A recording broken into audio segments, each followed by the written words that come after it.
இறைவனை அறிவியலால் நிரூபிக்க முடியுமான்னு கேட்கிறாங்க சார்.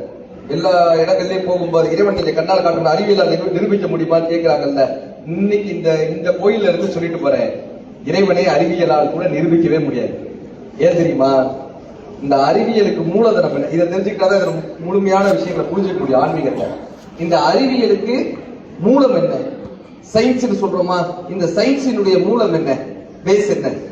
இயற்பியல், வேதியியல், உயிரியல். கரெக்டா சார்? இந்த இயற்பியல், வேதியியல், உயிரியலினுடைய மூலம் என்னன்னு பார்த்தோம்னா கணக்கு. எல்லாத்திலுமே கணக்கு வரும். இந்த கணக்கினுடைய மூலம் என்ன தெரியுமா? எண்கள். கரெக்டா? எண்கள். எண்ணினுடைய தொடக்கம் என்ன?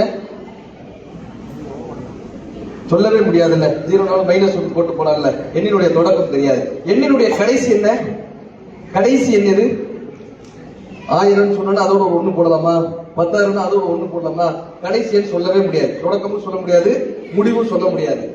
ஆதியும் அந்தமும் இல்லாத ஒன்றை இன்ஃபினிட்டி என்று ஆங்கிலம் சொல்கிறது. இன்ஃபினிட்டின்னு ஆங்கிலம் சொல்றது. இறைவன் என்று ஆன்மீகம் சொல்கிறது. ஆதியும் அந்தமும் இல்லாத ஒன்றை இன்ஃபினிட்டி என்று அறிவியல் சொல்கிறது.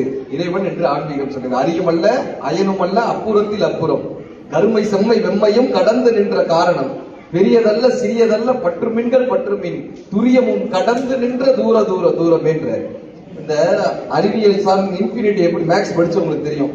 இன்ஃபினிட்டி எப்படி அடையிறதுன்னாங்க. எந்த எண்ணையும் சைஃபரால டிவைட் பண்ணா இன்ஃபினிட்டி வருமா? எண்ணை சைஃபரால டிவைட் பண்ணா இன்ஃபினிட்டி வரும். எண்ணங்களை சைவத்தால் வகுத்தால் இறைவனை அடையலாம். எண்ணங்களை சைவத்தால் வகுத்தால் இறைவனை. அப்படியான ஒரு சைவ நெறி. நம்ம சைவ நெறியில மட்டும்தான் என்ன தெரியுமா சொல்லுவாங்க? அன்பே சிவம்னு கற்றுக் கொடுத்தாங்க. அபு பின் ஆடம்னு சொல்லப்பட்ட ஒரு கதை சார்.